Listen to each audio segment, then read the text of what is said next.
Coming up on podcast 1644, Honda say, unlike Toyota, no, we shouldn't put manual EV transmissions in. Good, it's not just me then. Stick around, I'll tell you more. Also on the podcast today, we'll talk about a very rapid version of the Fiat 500. Ford of America cement their position as the number 2 EV brand. How many Teslas are being sold in China? Well, the number's good, by the way. Stick around, I'll tell you more. Those stories and a lot more to discuss on today's podcast. Well, good morning, good afternoon, or good evening. Wherever you're listening around the world, welcome to EV News Daily, your trusted source of EV information for the last working day of the week, Friday, 4th of November. My name is Martin Lee, and I go through every EV story, so you don't have to. All right, let's get into it, and we'll start with news of the Buick Electra and what it might be called. Interesting as well, because I told you earlier this week that GM are going to come back to Europe, maybe the UK, right-hand drive, you never know, with some brands. We don't know, one of those could be Buick. We do know they'll be using the Electra name, and all of their vehicles will be electric, fully electric, by the way, by the end of the decade. And so maybe they'll use Electra as a sub-brand, a bit like Ioniq is Hyundai's sub-brand, Ioniq 5, 6, etc., Kia's EV6, and more. So maybe GM Authority discovered this new trademark filing, the Electra E1 to E9. Maybe they'll start with the E1 or a number further up to maybe signal it's a bigger vehicle. The patent application filed October 27th, so really, really recent on that. Buick confirming 2024 will be when they launch their first EV. Of course, it'll be on GM's Ultium platform, and perhaps something Cadillac Lyriq sized as their first one suggests inside EVs. We don't know, but that seems like a pretty good shout. EVs are doing well in the UK. October new car registrations were up 26%, and that's being credited to electric vehicles. Plug-ins accounted for 21.5% of all new registrations. But the lobby organisation, the SMMT, all the car makers put their subs in, and then that organisation can then go and lobby on their behalf, and etc., says that the government won't hit their 2030 targets in the UK without more chargers. And that's really interesting to look at. Now, they said that battery electric vehicle registrations were up 23.4% to 19,933 on the month. So really, really good. And like I say, that's cars with plug sockets on over a fifth now in the UK of October's numbers. They've also put some graphs out today. First time I've seen them really going hard on infrastructure. And they've been saying, well, actually, that in the last year, the last 9 months of the year, so up to the end of September then, that there were 1,239 new rapid chargers and 5,000 standard chargers. I don't know what a standard charger is. No one has ever used that word, standard charger. Why have they picked out? I mean, this is the car industry. They're not called standard chargers. You can call them AC chargers or level 2 chargers, but what is a standard charger? Is it 50 kilowatts or... Why can't we just get this right, people? Come on. So they've invented a new word, but what they've done is they've kind of put two lines going on the graph upwards with EVs and chargers, and the lines are diverging. And they're saying, well, look, we need more chargers because without it, we're going to miss our targets. And that is actually, in my opinion, that is a bit of a false dichotomy. It's a fallacy. And I think it's really naughty of them to do that. Or maybe they didn't realize, they don't think they're being naughty, but I don't think that is at all useful as additive to the conversation, because a plug is not a plug is not a plug. A charger is not a charger. You could put 1 million level 2 chargers in the UK tomorrow and put them everywhere, and it wouldn't help anyone doing a road trip. That graph would look lovely. Chargers everywhere. But if there's no rapid chargers, well, that is next to useless. Equally, you could put 1,000 350 kilowatt DC fast chargers on all the right motorway bits, just where you need them, get the electricity infrastructure in banks of maybe 40 or 50, so that you knew that when you turned up to that big charging hub, there was definitely going to be one spare, and you're going to be charging for 20 minutes and on your way. That would do more to inspire people to buy cars to do long distances in. You see, a plug is not a plug is not a plug, and to put those two lines together and say, here's the number of chargers and here's the number of cars, it actually makes no sense at all to do that. And I don't know who, the minute you think about it for more than 5 minutes, it's actually bonkers to do that. So I get what they're trying to say. They're trying to start that conversation perhaps with the people they're lobbying, which might be politicians or governments who, let's face it, sometimes, need to be brought up to speed a little bit. It's way more nuanced than that. A plug is not a plug is not a plug. You can't just look at the total number. It's what they are, where they are, how much they're charging. Another 1,000 DC fast chargers that were priced right, in the right areas, that were reliable, are going to do so much more than just the blunt instrument of the sheer number of slow chargers. Anyway, I'd love to know your comments on that. You can email me anytime. Leave a comment on the YouTube show. You can email me hello@evnewsdaily.com if you think I'm wrong. Often I am, or out of order. So, but I'd love to get your thoughts on that as well. Add to the conversation, and I can report back on what you think. Now, let's talk about the world's first Hummer arriving here in the UK. The luxury and performance vehicle specialist importer Clive Sutton has imported one, and the pictures definitely look like it's a grey sky in the background. That looks like it's in the country already. And so that looks like British weather in the picture.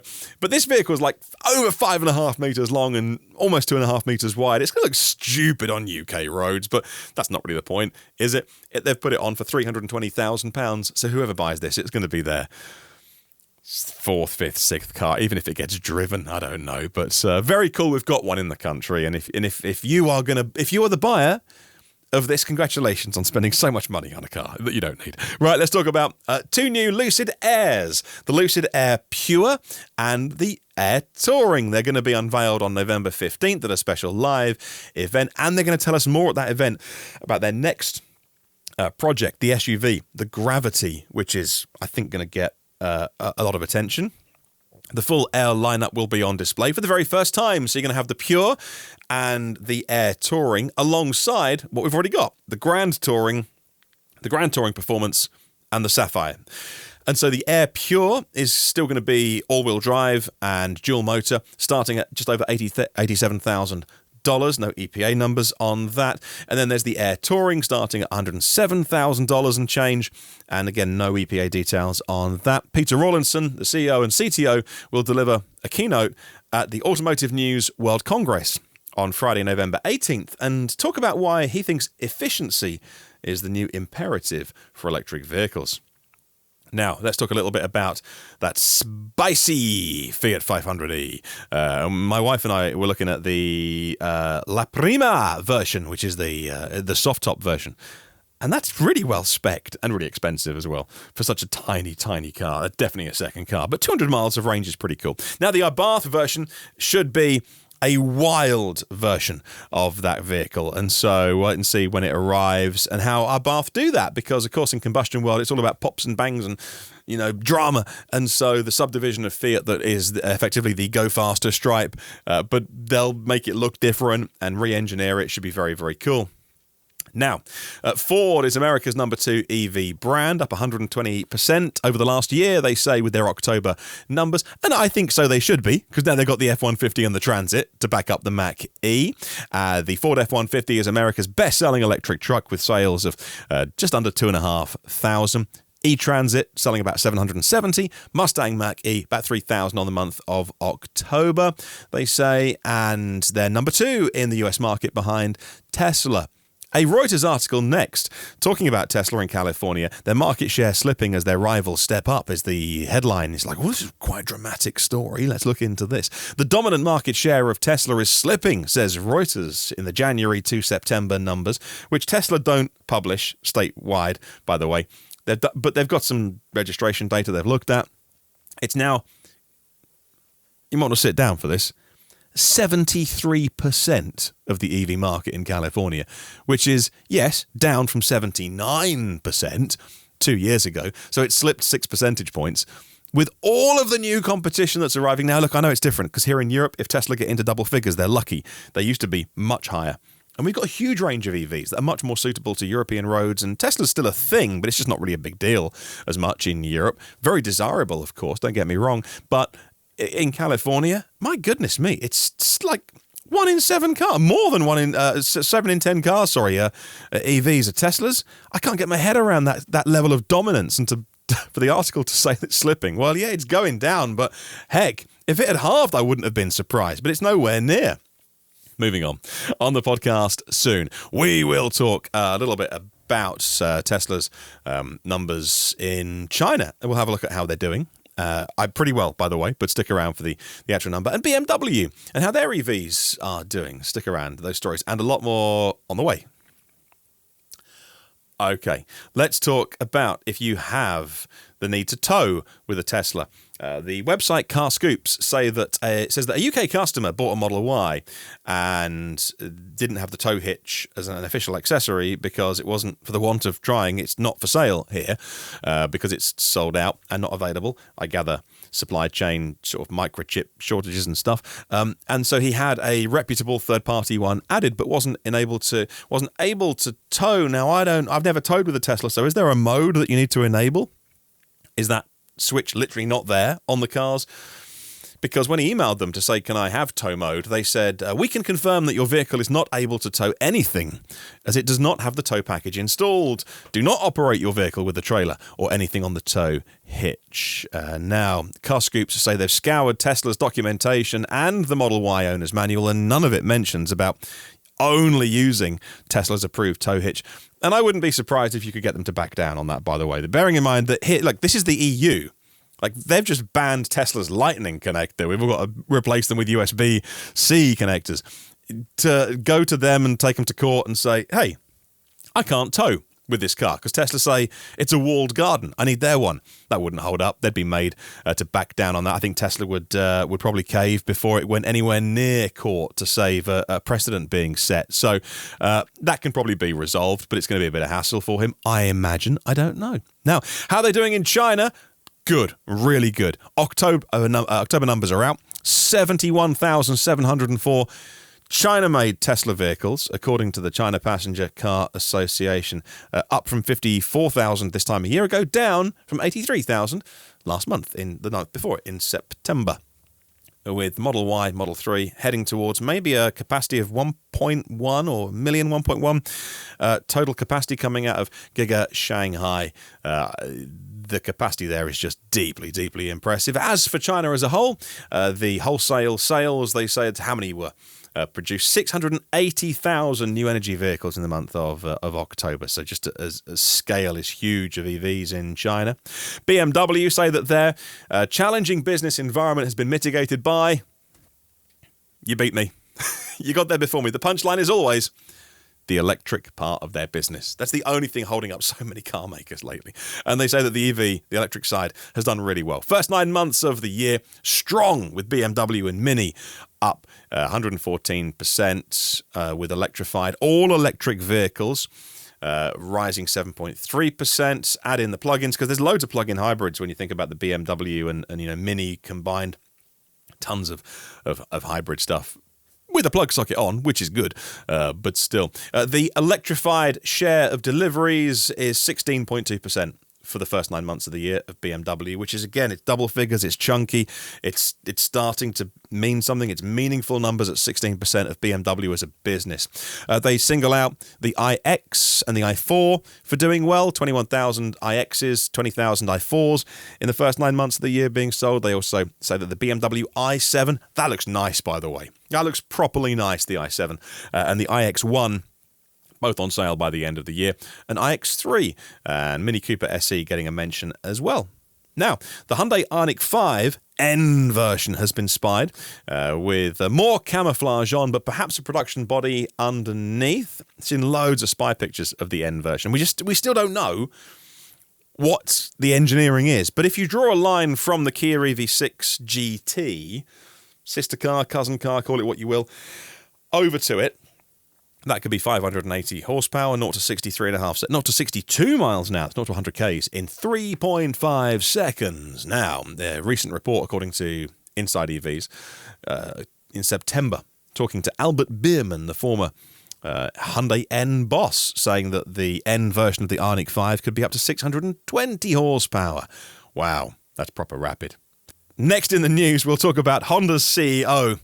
Says, I'm not sure we can replace the manual transmission. And I would entirely agree. I ran a podcast maybe months ago now on Toyota's plan to put manual transmissions into EVs. And at the time I said it was moderately bonkers, or words to that effect. During a roundtable with Car and Driver magazine, the CEO and the head of electrification at Honda both said, yeah, that wouldn't work. They will not be pursuing their Japanese sort of rivals, fellow Japanese EV makers, Toyota, in any kind of manual transmission in an EV. And I'll tell you why. Because they said, yeah, artificially you can do it, but mechanically it's not that easy, referring to the idea of a manual transmission in an EV. He personally, the head of electrification, said he personally does not like the idea of anything artificial, like a solution that Toyota were suggesting, and that they wouldn't do that even with their sports cars, which is in a direct contrast to Toyota, according to Car and Driver magazine, who say Toyota recently patented a system for EVs with a clutch, a gear shifter, and a virtual gear ratio. So not actually a gearbox, because EVs only need a single-speed gear reduction transmission. Taycan's got two to get you off the line and then it shifts, but you don't need that. No one's ever driven, you don't drive the Model S Plaid and go, oh man, it would be so good if it had a manual gearbox, but Toyota seem to think that that's what they're going to do with their EVs. Like I say, moderately bonkers. I'm glad it's not just me. Honda agree. It should not be done. But both Toyota and Lexus, the president Koji Sato, expressing a desire for the brand's upcoming EV supercars to have a simulated manual, not even a real gearbox. I mean, gearboxes only exist because of the need to put a combustion engine in a different rev range. Why would you possibly, I don't know, it blows, like Toyota with EVs, blow my mind how far away they are from just any rational thought when it comes to electric vehicles. And breathe. Next in the news, Apple's supplier, assembler, Foxconn, partnering with the Saudi Arabian Wealth Fund to build EVs there. The High Precision Industry, otherwise known as Foxconn, teaming up with Saudi Arabia's Sovereign Wealth Fund for a new car brand today announced called CEER, C-E-E-R. They'll license it from technology from BMW. They'll make them in Saudi Arabia for the Middle East and North African region. And I wouldn't underestimate Foxconn. They know how to assemble a consumer good, don't they? And finally, Porsche have been testing their Gen 3 Formula E car. Testing is at the end of the year for everyone, and then the season starts next year. The new Formula E Gen 3 cars are going to be faster, more powerful, more efficient, and for the first time, they're going to have a big EV motor on the front axle, which is going to do the slowing down, the regen, but they're not going to have, there's no physical connection between the brake pedal and slowing the car down. And that, I think, is a first in motorsport, I believe. Let me know if I'm wrong.